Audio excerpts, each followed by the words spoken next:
Deputados rejeitam em plenário 2 vetos do governador do estado. CCJ aprova a admissibilidade da PEC que obriga o governo a cumprir emendas parlamentares individuais no orçamento do estado. Bancada feminina da Assembleia leva demandas ao Poder Executivo. E ainda a polêmica redemarcação dos terrenos de Marinha que atinge moradores de vários bairros de Florianópolis. Agora, no Notícias da Semana.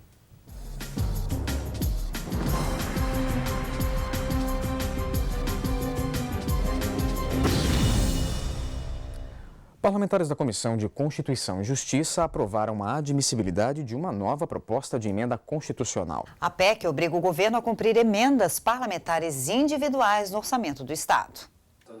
O presidente da comissão, deputado Mauro de Nadal, do PMDB, levou à reunião a PEC que trata da obrigatoriedade de execução orçamentária das emendas individuais dos parlamentares por parte do governo do estado.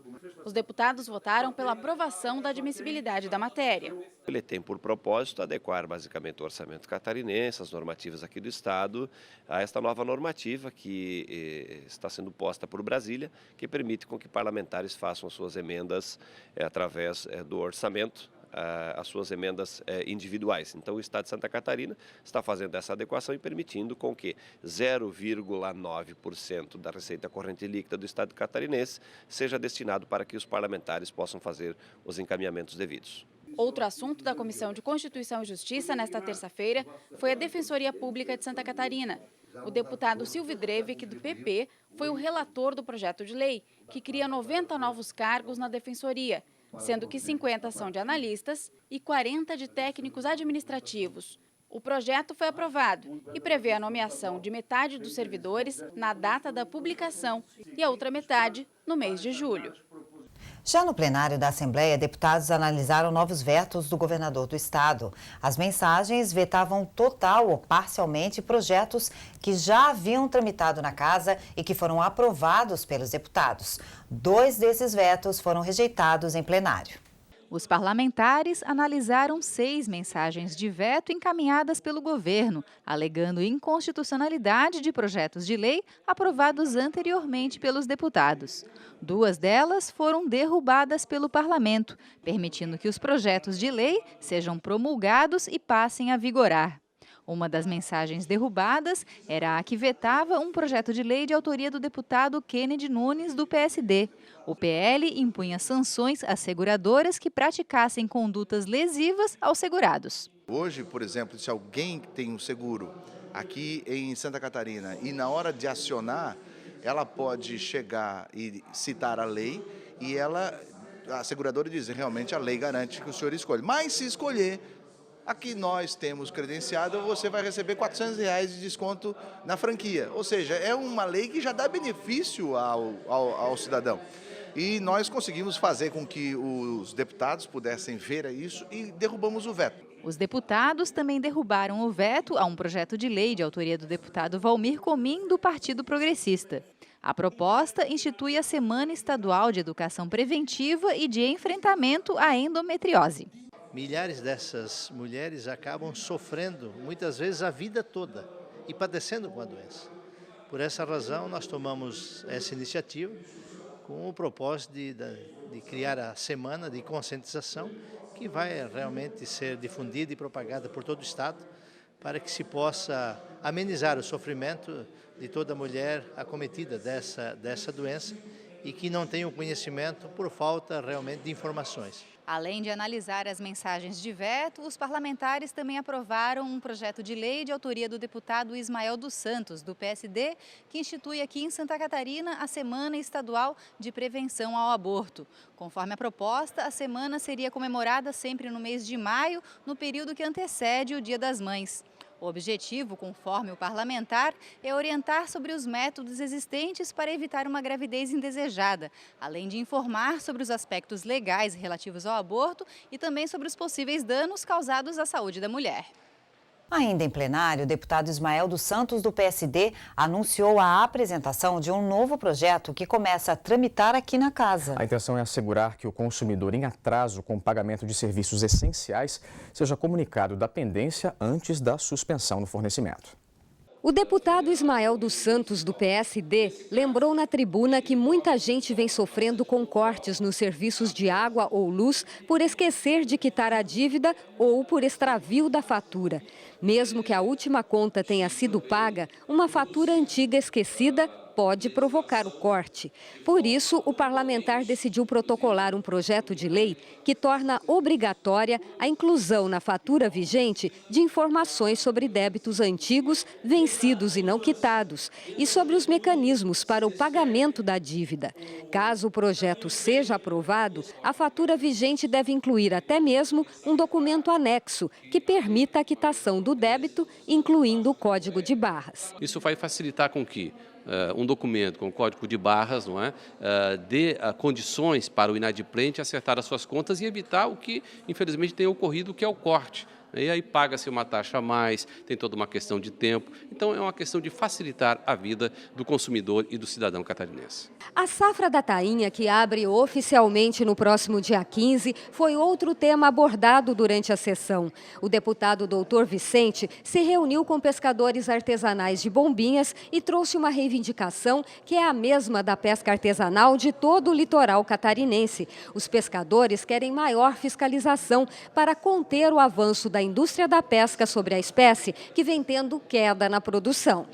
De acordo com o parlamentar, a captura da tainha pelos pescadores artesanais vem diminuindo desde o final da década de 90. O motivo seria o aumento significativo da pesca industrial da espécie e o preço das ovas, uma iguaria cara que atrai exportadores. Uma instrução normativa do IBAMA de 2008 estabelece um limite de 60 embarcações para a frota industrial e determina uma multa de R$ 500 mil para cada barco autorizado que descumpra esse limite. Por isso, o deputado doutor Vicente apresentou moção à Assembleia Legislativa para envio de indicação à Secretaria de Estado da Segurança Pública e ao Comando da Polícia Militar, pedindo maior fiscalização durante a safra da espécie. O que eu venho fazer é solicitar, através da moção e através da indicação, uma proteção maior disso e exigir o cumprimento da lei, através da Polícia Ambiental e dos órgãos ambientais aí para ficar mais atentos a partir de agora, do dia 15 de maio, quando oficialmente inicia a pesca da tainha, né? Por 2 meses ali é o momento mais intenso da pesca. Então, é isso, chamando a atenção para um segmento que muitas vezes é esquecido, mas para mim me tocou e realmente eu trouxe aqui para a Assembleia para a gente poder ajudar. Quem também se pronunciou da tribuna do plenário foi o presidente da Comissão de Turismo e Meio Ambiente, deputado Jean Loureiro, do PMDB. Ele anunciou o apoio à comunidade da Guarda do Embaú, que pode se tornar a primeira praia do Brasil a ser considerada reserva mundial do surf. A Guarda do Embaú, em Palhoça, é considerada uma das praias mais belas do Brasil, com ondas ideais para a prática de surf. Fica a 50 quilômetros ao sul de Florianópolis e está ao lado do Parque Estadual da Serra do Tabuleiro, a maior unidade de conservação ambiental do estado. As áreas de preservação do entorno costeiro e da Baleia Franca também ficam próximas à região. Sem contar que a Vila de Pescadores preserva a cultura e a história do povo local. Esses e outros requisitos podem transformar a Guarda do Embaú na primeira praia do Brasil a receber o título de Reserva Mundial do Surf, concedido por uma organização norte-americana que se dedica a proteger e a preservar o meio ambiente no litoral, com foco nesse esporte. Outro critério para a conquista do título é o apoio da comunidade. Por isso, a Associação dos Surfistas da Guarda do Embaú pediu apoio da Assembleia Legislativa de Santa Catarina para que a Praia de Palhoça ganhe o título em outubro, quando vai ser divulgado o resultado da seleção. Durante a sessão, o presidente da Comissão de Turismo e Meio Ambiente, deputado Jean Loureiro, do PMDB, falou sobre a luta da comunidade e comunicou a decisão de protocolar na próxima terça-feira uma moção de apoio à causa. Ele espera apresentar o documento num ato com a assinatura de todos os deputados. Apenas 7 praias no mundo têm esse título. Obviamente que isso movimenta a economia, movimenta o turismo. Entretanto, a nossa preocupação não é apenas da referência turística, daqueles que possam nos visitar e gerar dividendos. É a garantia dos critérios que ali estão estabelecidos, de poder ser a preservação ambiental do local. E com isso nós temos a garantia, porque mais pessoas iam apoiar essa fiscalização, essa preservação. Uma manutenção da cultura, da história.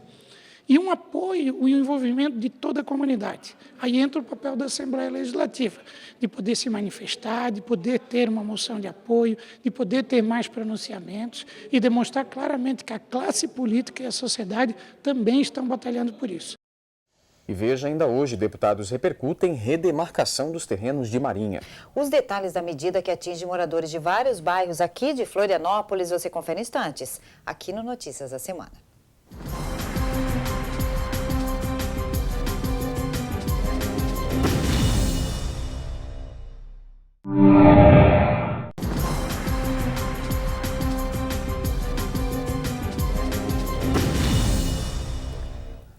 A redemarcação dos terrenos de Marinha em Florianópolis tem gerado polêmica entre moradores aqui da capital. O motivo é que, com a redefinição dos limites estabelecidos pela União, esses proprietários terão que pagar uma taxa pelo uso do espaço. Os critérios e as novas regras adotadas foram tema de uma audiência pública promovida pela Comissão de Transportes e Desenvolvimento Urbano. Quem conta é a repórter Maria Helena Salles. A audiência pública foi realizada no auditório Antonieta de Barros, que ficou lotado. Participaram vereadores, prefeitos, deputados, representantes de associações comunitárias e de vários órgãos públicos estaduais e federais. O deputado João Amin, presidente da Comissão de Transportes e Desenvolvimento Urbano, coordenou os debates. Os terrenos de Marinha foram criados ainda no século XIX. Desde 1831, a União cobra pela ocupação de áreas que ficam dentro da linha de pré-mar. O limite é marcado pelo nível médio da água na maré alta, avançando 33 metros para dentro de terrenos litorâneos. O limite também vale para terrenos próximos a rios, lagoas e mangues. O motivo da audiência pública foi debater a atualização da demarcação feita pela SPU, a Secretaria do Patrimônio da União, com base num decreto de 1946. Os cálculos transformam mais de 30 mil proprietários de imóveis de Florianópolis em posseiros e a União em nova proprietária. Eles não vão perder os imóveis, mas terão que pagar uma taxa anual de ocupação que antes era restrita a menos de 10 mil imóveis na capital. Os donos desses imóveis questionam os critérios adotados pela Secretaria do Patrimônio da União para a nova demarcação. O estudo foi feito entre 2007 e 2014 para demarcar uma linha presumida da pré-mar em 94% da costa de Florianópolis, que ainda não era homologada. Por enquanto, a demarcação foi feita apenas na capital, mas a SPU adiantou que o trabalho já se estende a outros municípios litorâneos. O bairro Carianos de Florianópolis é uma das comunidades mais atingidas. Nós estimamos que tenham 1.330 propriedades atingidas. Podemos falar que são 1.330 famílias atingidas. 1/3 do bairro Carianos é atingido pela essa suposta demarcação de Marinha feita pela SPU, que na verdade é muito hilária, chega a ser às vezes até exótica, de tão agressiva que é com um bairro que não está de frente para o mar. O engenheiro cartógrafo Obed Pereira de Lima é oficial superior da Marinha reformado e veio do Rio Grande do Sul especialmente para a audiência. Ele estuda há 30 anos os terrenos de Marinha, já defendeu uma tese de doutorado sobre o tema e contesta os cálculos da SPU. A lei diz que a referência para a demarcação dos terrenos de Marinha é uma linha de pré-mar média referida ao ano de 1831. A SPU, não sabendo como chegar a essa linha pré-mar média do ano de 1831, ela calcula a média das máximas pré-mares e procura substituir a LPM de 1831 por essa linha média das máximas pré-mares. Isto é uma ilegalidade. A lei não permite isso. A taxa de ocupação dos terrenos de Marinha varia de 2% a 5% do valor do imóvel. Quem deixa de pagar o tributo à SPU por 3 anos pode ter o direito de domínio cancelado. Mas moradores com renda mensal igual ou inferior a 5 salários mínimos são isentos. Os proprietários de imóveis atingidos pela medida do governo federal reclamam que terão apenas 10 dias para entrar com recurso após a notificação. Eles querem a disponibilização do estudo na internet. A superintendente do Patrimônio da União, Tereza Cristina Godinho Alves, explica que são 8 volumes e ainda estão sendo digitalizados, mas que podem ser retirados no prédio da Secretaria. Ela defende os cálculos feitos pelos técnicos da União. Tem um corpo técnico que fez todo o estudo com elementos coletados com a própria sociedade, com voos aéreos. Então tem todo um estudo técnico que seguiu o rito da lei. Quem tiver dúvidas pode comparecer à secretaria? Sim, nossos processos são públicos, transparentes, todos têm acesso ao processo administrativo. A realização da audiência já teve desdobramentos. O deputado João Amin conseguiu a adesão de vários parlamentares e protocolou requerimento ao presidente da Assembleia para a criação da Frente Parlamentar em defesa dos proprietários de terrenos de Marinha em Santa Catarina. Ao mesmo tempo, ele protocolou uma moção a ser encaminhada ao ministro do Planejamento, Orçamento e Gestão e ao superintendente da Secretaria do Patrimônio da União. No documento, o deputado manifesta preocupação e apela pela interrupção do processo de demarcação durante julgamento de recurso em favor dos proprietários de imóveis. O deputado ainda estuda a adoção de outras providências. Também vou entrar com uma ação popular para tentar barrar qualquer tributo novo a um novo cidadão e também ir ao Congresso Nacional pedir ao presidente da Câmara, Eduardo Cunha, a votação do que estiver na Câmara com relação ao assunto. O último degrau dessa grande escadaria é a extinção desse tributo ridículo, mas até lá a gente tem um longo caminho pela frente.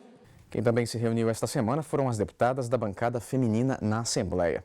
O grupo teve um encontro com o governador Raimundo Colombo. A reunião serviu para que as parlamentares apresentassem ao chefe do Poder Executivo algumas das principais demandas identificadas no Estado. A maioria delas busca garantir amparo às mulheres vítimas de violência.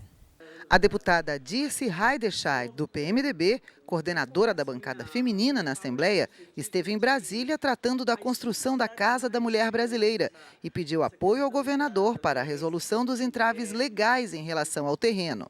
Nos deparamos com uma situação que está acontecendo aqui no município de Florianópolis com a questão do zoneamento, mas já pedimos ajuda ao governador, que fez a doação do terreno, no sentido de sensibilizar o nosso prefeito que o mais rápido possível faça essa alteração do zoneamento, para que a Casa da Mulher Brasileira seja realmente um sonho nosso, que esse sonho se torne uma realidade para Santa Catarina e para nós mulheres de Santa Catarina. A operacionalização efetiva da lei que cria o Observatório da Violência contra a Mulher foi destacada pela deputada Ana Paula Lima, do PT. Eu acho que é um passo importante que foi dado e sentimos o comprometimento do governador do Estado para a regulamentação dessa lei que vai dar diretrizes para as políticas públicas do governo do Estado para enfrentamento da violência contra a mulher. Entre os assuntos tratados pelas deputadas aqui no Centro Administrativo com o governador, a lista das 100 cidades brasileiras mais violentas para as mulheres. 5 estão em Santa Catarina: Balneário Camboriú, Lages, Mafra, Criciúma e Chapecó. De acordo com dados da Secretaria de Segurança Pública, de janeiro a abril deste ano, dos 69 homicídios ocorridos, 49 foram contra mulheres. Para a deputada Luciane Carminati, do PT, o fortalecimento da Coordenadoria da Mulher e uma rede efetiva de proteção precisam ser instituídos com urgência. Estruturar essa coordenadoria é ter uma equipe qualificada que busca recursos aonde existem, que articula as ações de governo, as ações com o Poder Judiciário, Ministério Público, com as instituições, o Conselho Estadual dos Direitos da Mulher, as organizações que trabalham a discriminação contra a mulher como um fator essencial para a gente combater. Então, a coordenadoria tem que ser esse elo de ligação e de articulação das políticas de enfrentamento à violência contra a mulher. Além das deputadas, a desembargadora Salete Somariva também integrou o grupo. Para ela, a organização das mulheres do Estado no enfrentamento à violência é um assunto importante, tratado com atenção pelo governador. Nós temos aquela questão de dizer que existe certo machismo, né? Preconceito em relação às mulheres, mas nessa reunião eu observei que, nesse caso aqui com o governador, existe uma diferenciação e também está interessado, demonstrou bastante interesse em solucionar esse problema que as mulheres estão buscando há bastante tempo. O governador Raimundo Colombo ressaltou a importância de ações que possam, de fato, proteger a mulher de forma ágil e eficiente. A bancada feminina nos ajudou em muitas outras áreas, já, por exemplo, na questão do tratamento, né, de dependentes químicos. A gente está conseguindo ter resultados muito bons e tenho certeza que nós vamos conseguir melhorar bastante a nossa atuação. Eu vou reunir os dados e conversar com as pessoas que estão executando esse trabalho e depois nós vamos fazer uma reunião em conjunto para daí promover um debate que permita a gente produzir ações que venham a melhorar o nosso trabalho. E você vai ver ainda hoje, a Comissão de Responsabilidade Social inicia a revisão do edital para a 5ª edição do prêmio. Notícias da semana volta em instantes. Não saia daí.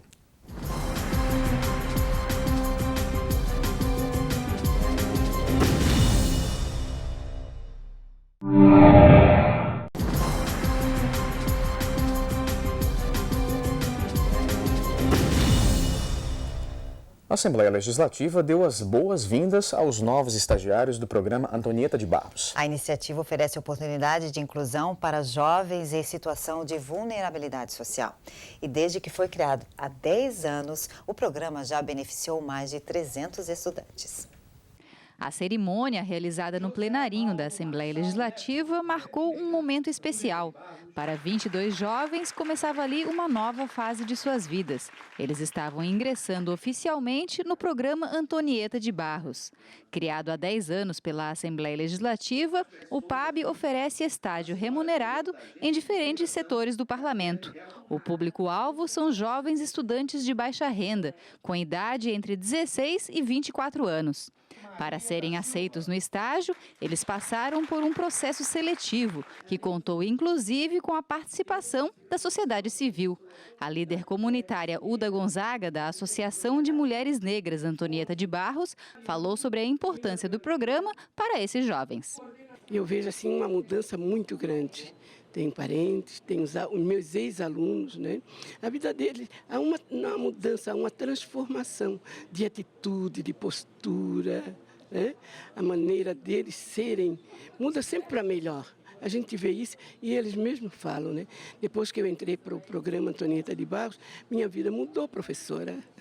Desde que o programa Antonieta de Barros foi criado, mais de 280 jovens já foram beneficiados pela iniciativa. A coordenadora de estágios especiais da Assembleia, Marilu de Oliveira, falou sobre a importância do PAB para esses jovens. Eles têm várias atividades de formação na Escola do Legislativo que propiciam o melhor conhecimento de si próprio, da sua identidade cultural e da realidade em que eles vivem e, percebendo a Assembleia Legislativa, amplia as perspectivas e estabelece um convívio bem mais efetivo para ambos, os servidores e os estagiários. O juiz Alexandre Takashima, corregedor da Vara da Infância e da Juventude do Tribunal de Justiça de Santa Catarina, participou da cerimônia. É uma referência estadual e nacional o PAB, principalmente nessa visão do protagonismo desses jovens em situação de vulnerabilidade, essa questão de gênero e raça e principalmente essa ideia de que tanto o estágio quanto a aprendizagem não seria tão somente uma relação institucional de mão de obra, mas sim de investimento em cidadania. Eu acho que esse é o grande diferencial que o PAB traz consigo. A cerimônia também teve a participação do deputado Dr. Vicente, do PSDB. Ele é o presidente da Comissão de Defesa dos Direitos da Criança e do Adolescente na Assembleia Legislativa e destacou a importância do programa Antonieta de Barros. Esse programa ele vem justamente, né, de um fórum de mulheres negras e a gente sabe das dificuldades que o Brasil, em muitas cidades, em muitas situações, vive nesse dilema. Então, parabéns aos organizadores e estímulo para que esse tipo de atitude seja replicada na sociedade com mais veemência, com mais carinho, né, em relação à criança e adolescência.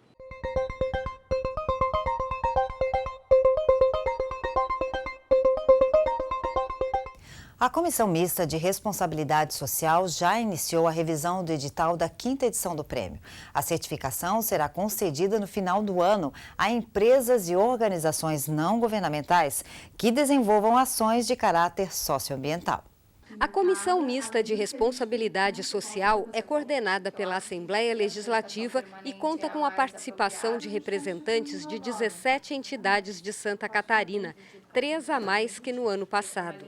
O objetivo é organizar e divulgar o troféu e certificação de responsabilidade social concedidos no final do ano pelo Poder Legislativo Estadual a empresas privadas e entidades sem fins lucrativos. Na reunião, os integrantes decidiram melhorar o trabalho interno da comissão. Nós estamos na 5ª edição da certificação e a proposta da comissão para esse ano é que a gente trabalhe algumas coisas de forma planejada no âmbito do interior mesmo da comissão. Um regimento interno, um planejamento com diretrizes claras e específicas e também a instituição de grupos de trabalho que favoreçam e otimizem algumas ações, a exemplo de comunicação, de educação, enfim, como que nós podemos melhor chegar nas empresas e entidades em Santa Catarina para que elas conheçam o prêmio, conheçam a iniciativa dessa casa e também apresentem as suas boas práticas por meio do balanço socioambiental. Foram formados 3 grupos de trabalho, um de comunicação, um administrativo e o de educação permanente, que vai organizar seminários e cursos para ensinar aos interessados como elaborar um balanço socioambiental, usado para selecionar as empresas e entidades premiadas. A intenção da Assembleia Legislativa ao realizar o prêmio é valorizar políticas de gestão que promovam o bem-estar da sociedade e a preservação ambiental. E o Notícias de hoje termina mostrando o colorido que mudou a cara do espaço didático-cultural da Assembleia Legislativa. As obras são do artista plástico Plínio Júnior, que retratou nas telas o cotidiano em cores. Muitas cores e muitos traços. Em cada obra, uma pincelada do cotidiano. Em cada tela, um pouco de caos, traduzido em formas e texturas.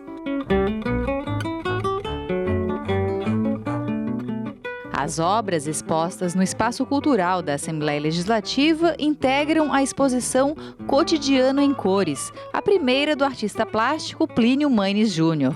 Engenheiro de produção mecânica por formação, Plínio descobriu nas esculturas o amor pelas artes. Em 2008, quando morava no Equador, encontrou nas tintas uma nova paixão. Atualmente, já contabiliza mais de 200 telas de sua autoria. Em cada trabalho, uma profusão de cores e materiais. Como base, assim, um material que eu sou apaixonado é o papel e suas texturas, os papéis de alta gramatura.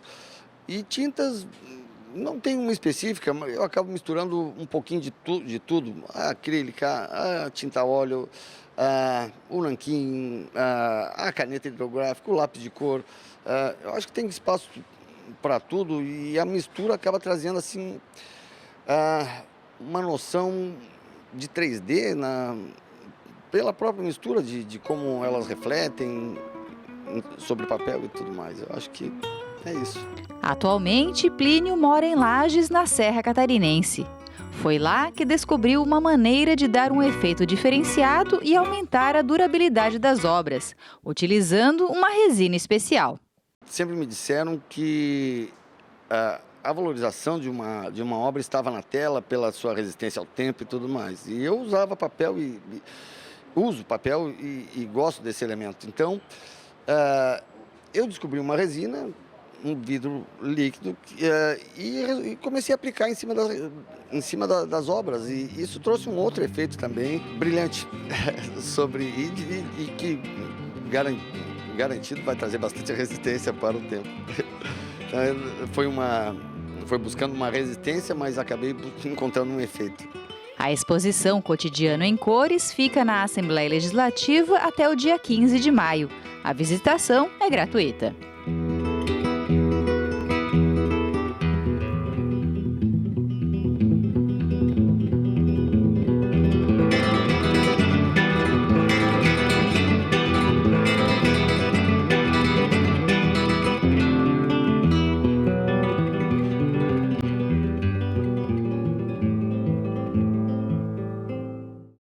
Por hoje é só. Notícias vai ficando por aqui. A gente se vê semana que vem no mesmo horário. Feliz Dia das Mães. Até mais.